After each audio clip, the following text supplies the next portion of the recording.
Now it is my pleasure to introduce to you Ethan Eric Murcia. His presentation is titled Unpausing, Taking Care of Your People. And Ethan is a fifth-year mechanical engineering student here at the university. He has had numerous extracurricular experiences, such as being president of the American Institute of Aeronautics and Astronautics here at UC Merced. They are planning the regional conference, which is exciting, in April. And he's also president of Vanguard Engineering Society. In addition, Ethan is currently serving as a senator for the School of Engineering in the Associated Students of UC Merced, also known as ASUCM, which is our student government here at the university. In all three organizations, Ethan's focus has been on providing opportunities for development in leadership, professional development, technical skills, all of which are valuable in being a member, of society, as well as just being an incredible leader, right? Outside of UC Merced, Ethan serves in the U.S. Air Force Reserve and is enrolled in the Airman Leadership School, which continues to strengthen his leadership craft. Ethan's doing a lot, y'all. Ethan applies servant leadership, a leadership style. This is a servant leadership, a specific leadership style, in all interactions and initiatives. It is his mission to take care of his members by aiding in their professional leadership development and their technical development. And I want to highlight that servant leaders, they're individuals who they look for what is the need in serving first, and then they take on leadership roles to meet that need. So it's beautiful to see that that is your leadership style, Ethan. Now, without further ado, I'd like to welcome Ethan Eric Murcia, who will be talking about unpausing, taking care of your people. Right on. Thank you, Jess. Here, I'm going to share my screen, get my PowerPoint going. Hang on there.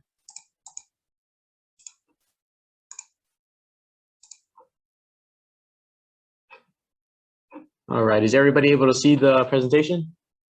We can see it, yes. Awesome. Okay. Hello, everyone. My name is Ethan Murcia. As Jess mentioned, I'm a 50 mechanical engineering student. Today, I'm going to be focusing on introducing you guys about unpausing and taking a step back and realizing what you guys should be doing or thinking about when you want to take care of your people.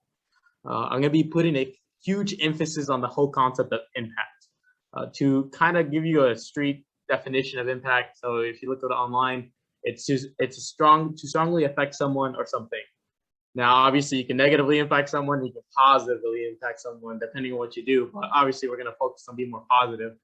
And what I've realized throughout my entire journey here at the university and all my opportunities in leadership, the most direct way on helping students, especially in the university realm, is to develop their human capital. If you guys aren't familiar with this, it's basically different categories that makes a student, an individual more marketable in whatever job field or grad school that they want to get to.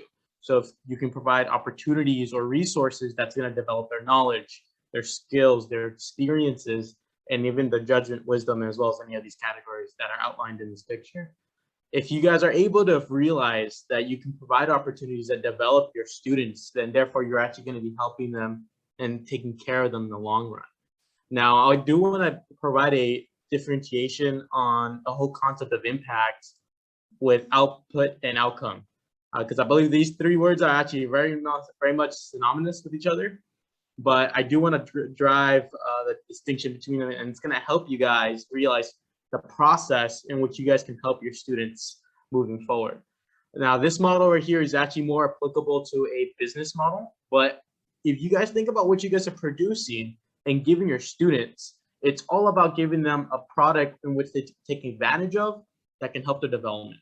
But going back to the main concept of me dividing up the words. So I want you guys to think about output. You guys can think of it more so as your tasks or things that you guys are planning to do or will do that are going to provide a certain outcome. For example, I am going to be putting together a team that's going to be putting out a resume workshop.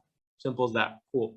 The outcome then would actually be the resume workshop, and that my students would be taking advantage of it. They'll be adopting whatever things we'll be suggesting and taking up whatever other possibilities that we continue to offer beyond that. Now, the impact, truthfully, is the bottom line. What is the net result? It's actually now what did those individuals benefit from attending your outcome, your product, your solution? And that could be either from a direct tangible results of what you guys wanted to achieve, or it could actually be something that wasn't even intentional. So for example, going back to the resume situation, now they have a better way of explaining themselves on paper, but now they can also communicate better as a whole to whoever they want to talk to, whether it be a recruiter or a graduate school individual who reviews the applications, stuff like that. Now, with the whole concept of impact, let's try to put this into a perspective of, and put it into a process. Now, in my experience, I actually developed this process when I was trying to revamp Vanguard Engineering Society. It's already something that I was already using in the aerospace organization I was leading on campus. But it's important to understand what you guys are dealing with. And I'll go into depth on these three sections. But as a whole, I want you guys to realize that this is all in a circle. Everything is continuously going. There's not a stop just because you provided a solution or you provided a resource. You want to stay away from the suggestion that you want to just stop there. That is actually where you start losing momentum and start losing the impact, that lasting impact on multiple generations of students behind you. So the way I did it for Vanguard was actually having a lot of trouble with impact and trying to have it to reach out to students, and honestly was kind of lost in what its role as a leadership organization on campus. So we moved forward with identifying and assessing whatever situation was going up. We brainstormed and provided a plan of action, and then we executed with confidence our solutions, and we also reflected. Now, to go more in depth, with the whole identification and assessing, you want to identify the issues and the problems that are currently facing either your students, your members, or your organization as a whole. And you want to find out what opportunities you can take advantage of. Now, opportunities here isn't specifically like what kind of opportunities you can give your students. It's more so like opportunities that you yourself can take advantage of to develop that workshop. So it's actually kind of realizing that there's a road here that isn't created yet. I'm going to go create that road, essentially. And then with that, assessing the impact. What are the possible benefits or drawbacks if you leave that issue the way it is?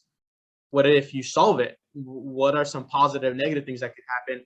And if you do make that road, what are the positive things that can come off that road? So what other side projects can you build off from that road? And so if you're starting to think like not just this workshop, not just this opportunity that you're offering to students, you also want to think about, hey, there's multiple steps to this that multiple generations can take advantage of from different perspectives or different avenues.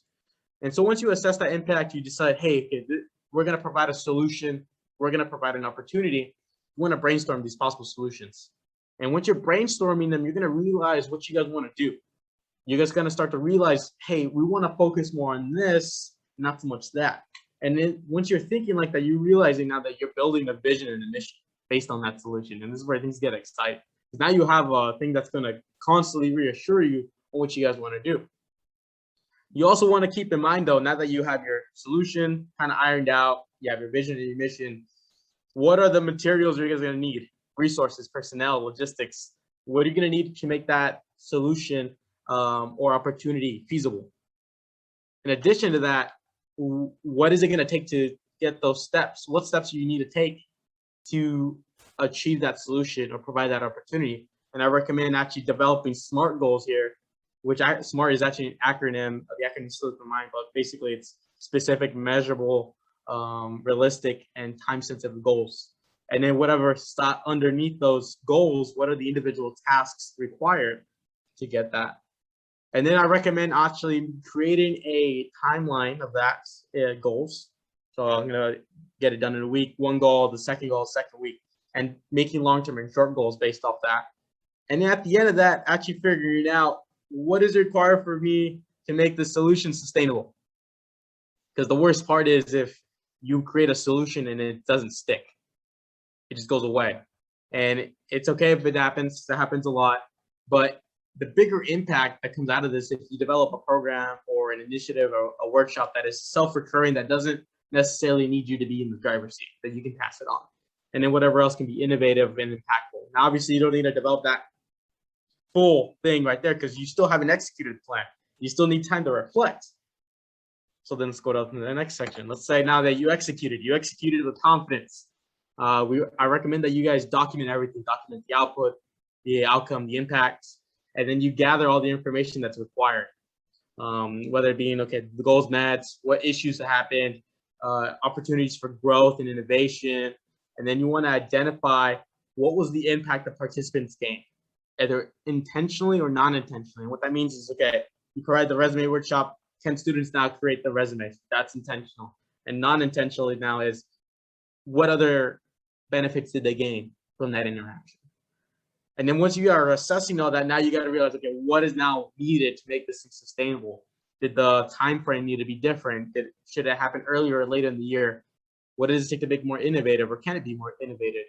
And what can make it more impactful beyond the year? Those are questions I highly recommend that you guys think about. Now notice it goes in a full circle, like as I mentioned. Keep that in mind when you guys are thinking about a solution, when you're thinking about what it takes to impact your students. As I mentioned earlier, and I can go more into an emphasis on this during the Q&A session, but this kind of process is what I use for Vanguard Engineering Society to pull it out of the ground and gain the trust of not only the students that are here at the university, but also from the departments on campus. Vanguard specifically had a lot of trouble gaining that respect and that dignity and that trust from departments and students before COVID. Now after COVID, rebooting it and moving it now into what we are doing now, it's a huge change of pace, and that's because we changed our mindset to provide an impact. And then if you guys are curious, well, I'll be sharing out this PowerPoint, but if you guys want to learn more about the concept output versus outcome versus impact, you guys can check out this individual. His name is Zain Abidin. He's a product specialist and an entrepreneur. Great stuff on there. And if you guys are curious about human capital as a whole, this Market Business News web article covers it perfectly and has a nice little video on there. Well, with that being said, I kind of have my presentation there. If you have any questions, feel free to ask, and I'll turn it over to Jess.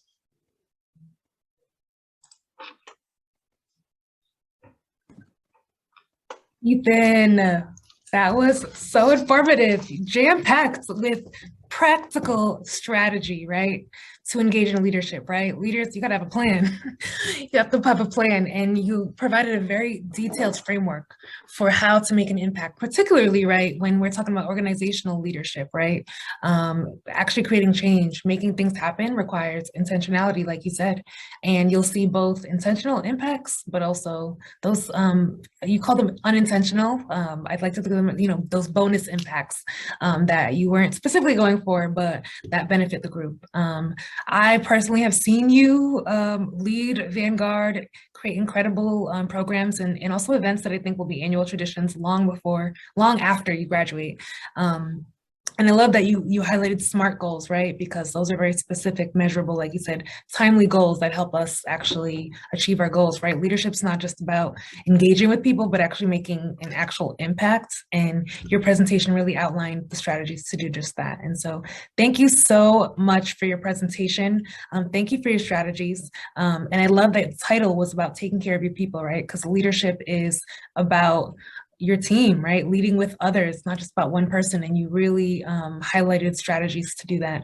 I also want to highlight, I love that you talked about trust, right? And integrity, because a great leader, if you don't have trust within your team, and if you don't have integrity, it is very difficult to lead a team, especially during challenging times. And it is clear that you've been able to do just that. So thank you.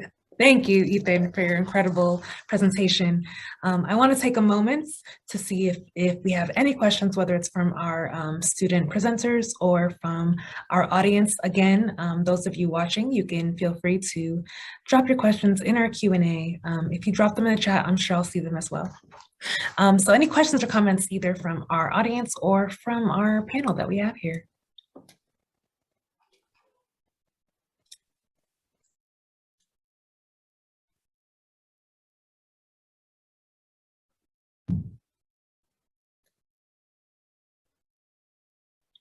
Okay, I always have a question. I have lots of questions, but the question I'm going to ask you, Ethan, is what motivated you to take on the challenge, to take on leadership of Vanguard?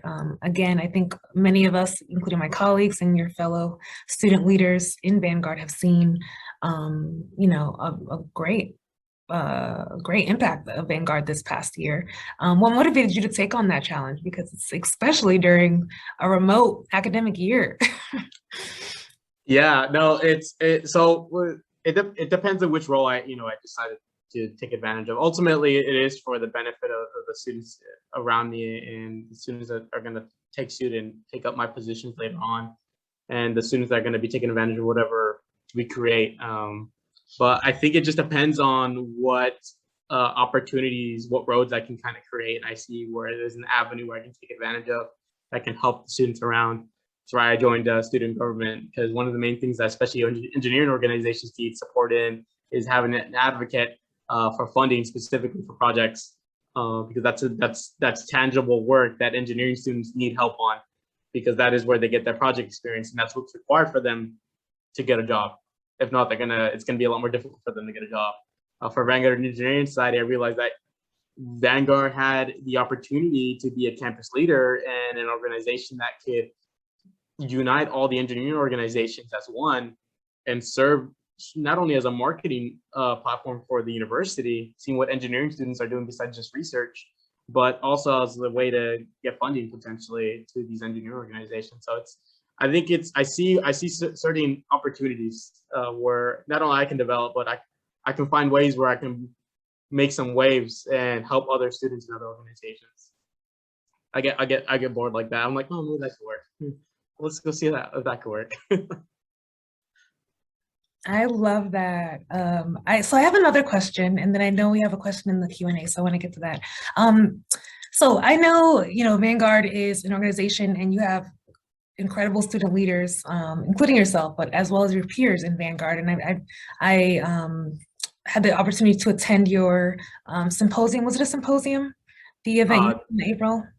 Yeah, symposium, mini conference, yeah. So can you talk about the student leadership you saw from your peers that helped you as a team revamp Vanguard? Yeah, no, and it's crazy because that conference is super needed, because the worst part is when a student leader doesn't know that they have other student leaders around. Sometimes you kind of think you're a lone wolf, but realistically at that symposium, I saw so many hungry student leaders from different organizations that were doing some phenomenal stuff and taking care of their people. And now it's kind of opened up my eyes. We're like, okay, now I need to make sure I'm taking care of those guys, those leaders, so they can help take care of their members. And so it's in terms of how it helped revamp Vanguard, I pulled those student leaders to help me rebuild Vanguard, because what it did, it opened up my eyes to talent right there. And I was like, hey, can you help me out with this? And that's the other thing with organizations. You guys got to be actively recruiting talent. And whether they actually already have the talent or they have the talent to learn, that is probably the most valuable thing that I picked up from that symposium.